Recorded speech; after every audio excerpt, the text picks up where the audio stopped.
5 tanda bahwa Anda sedang berada dalam masa peperangan rohani. Saudara, dalam kehidupan spiritual, terkadang kita tak menyadari bahwa sedang menghadapi perjuangan dan peperangan rohani yang tidak terlihat secara langsung oleh mata. Di mana peperangan rohani adalah saat-saat di mana kita merasakan adanya pertempuran yang intens di dalam diri kita antara keinginan daging dan kehendak roh. Sebagai umat Kristen yang hidup menjadi garam dan terang di dunia yang gelap, peperangan rohani akan selalu menghadang kita dengan rintangan dan serangan. Sekalipun dalam melewatnya kita tidak mampu menghentikan setiap serangannya. Kita tidak boleh membiarkan musuh meraih kemenangannya atas kita, saudara. Tuhan selalu mengingatkan kepada kita dalam firman-Nya untuk selalu waspada terhadap siasat setan dan setiap langkah untuk menjalani kehidupan, serta menjaga hubungan untuk tetap dekat dengan Tuhan. Sama seperti yang dikatakan dalam Efesus 6 ayat 11, kenakanlah seluruh perlengkapan senjata Allah, supaya kamu dapat bertahan melawan tipu muslihat iblis. Kekuatan kegelapan tidak akan mungkin menunggu kita sampai siap untuk menyerangnya. Mereka akan terus bergerak dengan kelicikannya. Oleh karena itu, sebagai umat Kristiani, kita perlu mengetahui tanda-tanda kita sedang berada di dalam masa peperangan rohani. Seperti 5 tanda berikut ini yang kita jadikan acuan di dalam kehidupan kita. Yang pertama, serangan melalui berbagai masalah dan pencobaan. Penyerangan utama yang sering dilakukan oleh iblis kepada setiap umatnya, umat Kristiani, adalah dengan menyerang melalui berbagai masalah dan pencobaan. Kita tidak akan sadar karena serangan itu akan muncul satu persatu dan dari mana saja, sehingga kita akan merasa kalau hidup ini secara tiba-tiba berputar dan tidak terkendali.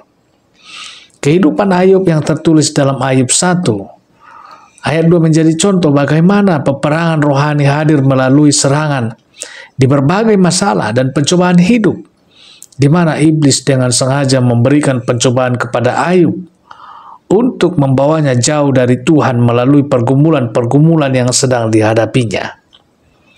Melalui kisah Ayub yang tetap berdiri dengan kokoh dalam menghadapi setiap pergumulannya, sekalipun sangat terlihat bahwa dia kehilangan semua yang disayanginya, tetapi Ayub tahu bahwa Tuhan akan tetap menjaganya. Walaupun ia harus kehilangan segalanya dan kesulitan hidupnya, Tuhan tidak akan pernah melepaskan musuh memiliki kendali penuh dan memiliki keputusan akhir atas hidup kita.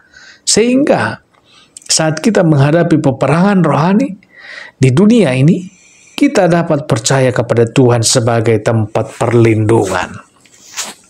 Yang kedua, serangan melalui fisik, penyakit hingga mengancam jiwa. Yohanes 10 ayat 10, pencuri datang hanya untuk mencuri dan membunuh dan membinasakan. Aku datang supaya mereka mempunyai hidup dan mempunyainya dalam segala kelimpahan. Melalui ayat ini, kita dapat mengetahui bahwa musuh sama seperti pencuri yang hanya ingin mencuri, membunuh, dan membinasakan. Dan semua yang kita sayangi, hingga musuh akan dengan berani membungkam suara kita dan membawa kita keluar untuk mematikan cahaya kasih dan harapan Allah. Mungkin beberapa dari kita pernah memiliki pengalaman melewati masa-masa kritis yang hampir mendekati kematian, hingga berhadapan dengan penyakit berbahaya, tetapi Tuhan tidak membiarkan itu cepat terjadi. Campur tangannya bekerja untuk menahan kita hidup di dunia ini lebih lama lagi. Jika kita melihat kisah-kisah yang terdapat dalam Alkitab, ada begitu banyak yang menceritakan tentang umat Kristiani yang berada dalam peperangan rohani yang menyerang fisik dan bahaya. Namun Tuhan memberikan begitu banyak mukjizat untuk menyelamatkan mereka, bahkan melalui sebuah tindakan-tindakan masuk akal. Sama seperti kisah Daniel harus menghadapi singa di gua singa yang telah tertulis dalam kitab Daniel 6. Ada campur tangan Tuhan yang menutup mulut setiap singa. Oleh karena itu firman Tuhan mengingatkan kita bahwa setiap waktu yang ada di dalam kehidupan kita berada di tangannya, sehingga kita dapat menaruh kepercayaan kepada Tuhan yang akan menjaga kita dan orang-orang yang kita kasihi dengan aman. Nah, yang ketiga, serangan melalui godaan terhadap dosa. Godaan untuk melakukan perbuatan dosa tentu tak seorang pun mampu menghindarinya.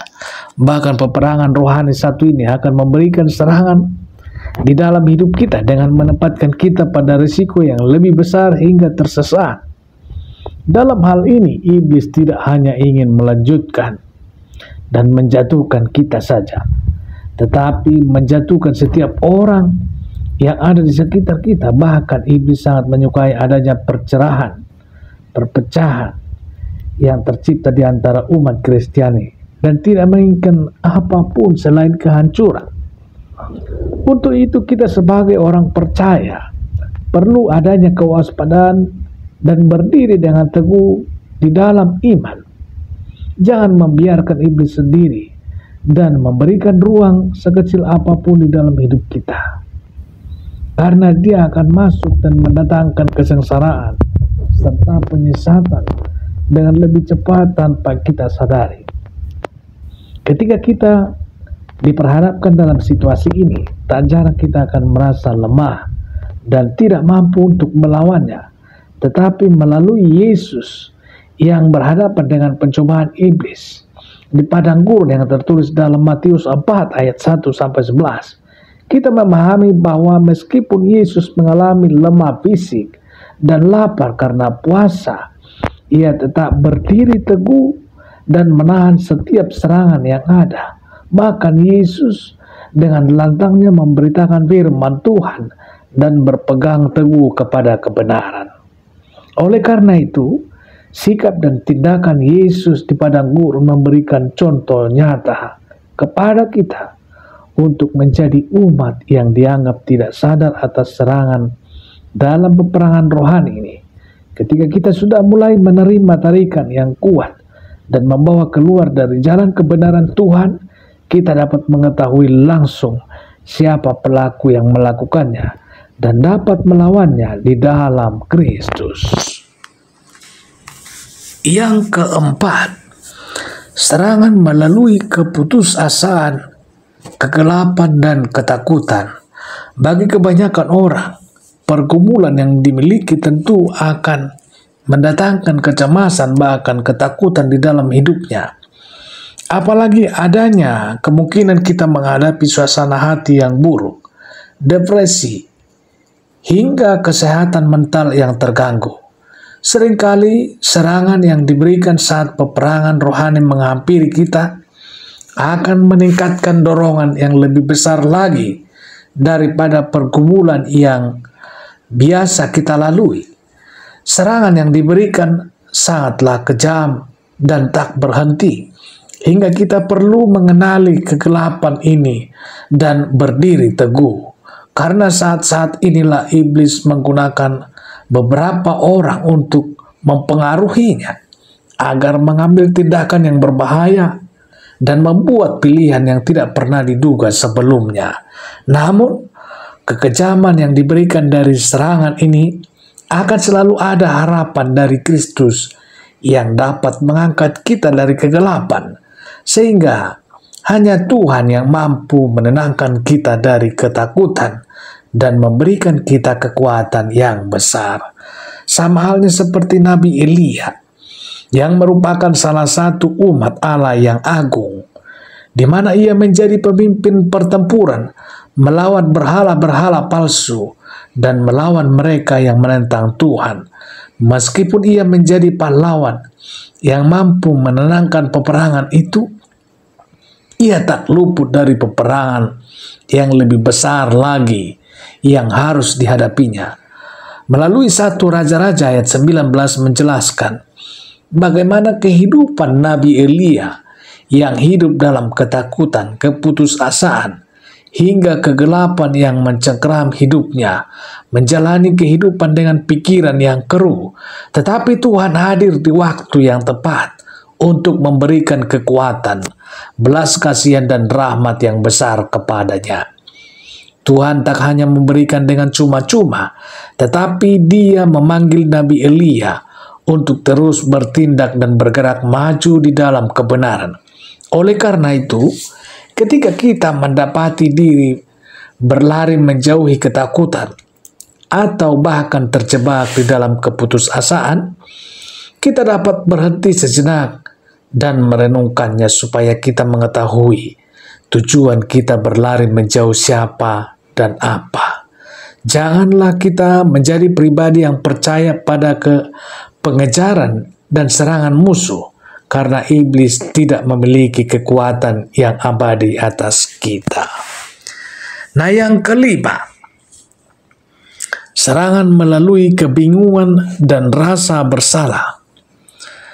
Tanda yang terakhir ini mungkin menjadi sebuah tanda yang sulit dilihat, karena serangan ini dapat kita terima secara halus dan perlahan seiring berjalannya waktu. Namun, dampak besar akan terlihat ketika kita berhenti dan melihat secara dekat, memisahkan diri secara perlahan dari kebenaran Tuhan, mampu memberikan dampak kepada diri kita menjadi hidup dengan kebingungan, kegelisahan, konflik, hingga rasa bersalah yang sulit diatasi.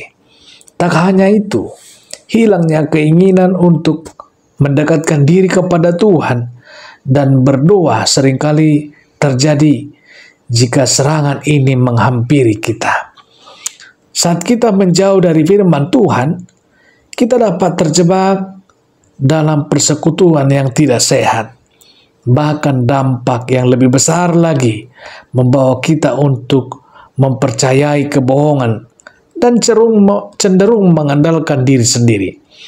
Tetapi kebingungan dan perasaan bersalah akan terus menyelimuti hati kita dan terlihat tindakan tidak bisa pergi. Oleh karena itu, ketika kita menyadari bahwa kita telah menerima serangan melalui rasa bingung dan rasa bersalah, kita perlu bangkit dari jeratan itu dan bertindak dengan mempercayai kekuatan Tuhan yang lebih besar untuk menerobos jeratan tersebut. Melalui 1 Korintus 14 ayat 33 telah mengingatkan kita bahwa sebab Allah tidak menghendaki kekacauan, tetapi damai sejahtera. Dan dalam Roma 8 ayat 1, demikianlah sekarang tidak ada penghukuman bagi mereka yang ada di dalam Kristus Yesus. Sehingga Roh Allah akan membawa kesadaran bagi kita atas dosa, dan Tuhan mampu menarik kita kembali untuk mendekat kepadanya. Peperangan rohani bukan tentang bagaimana kita memberikan iblis lebih banyak perhatian atau terlalu fokus pada jalan yang jahat, tetapi mengajarkan kita untuk lebih memperhatikan apa yang Tuhan lakukan dan ingatkan bagi kita untuk terus berdiri teguh. Mempersilahkan Dia bekerja untuk berperang dalam pertempuran kita yang paling keras. Apakah Anda diberkati dengan artikel ini, saudara? Apakah saudara diberkati dengan video ini? Dan demikian 5 kekuatan atau 5 tanda bahwa kita sedang berada dalam masa peperangan rohani. Tuhan Yesus memberkati. Apabila Bapak Ibu diberkati dengan video ini, silakan tekan tombol subscribe-nya, pilih ikon lonceng, dan supaya video-video terbaru boleh Bapak Ibu dapatkan setiap video terbaru terupload dalam channel ini. Tuhan Yesus memberkati. Sampai berjumpa dalam kesempatan berikutnya. Salam sehat, salam hebat. Haleluya. Amin. Amin.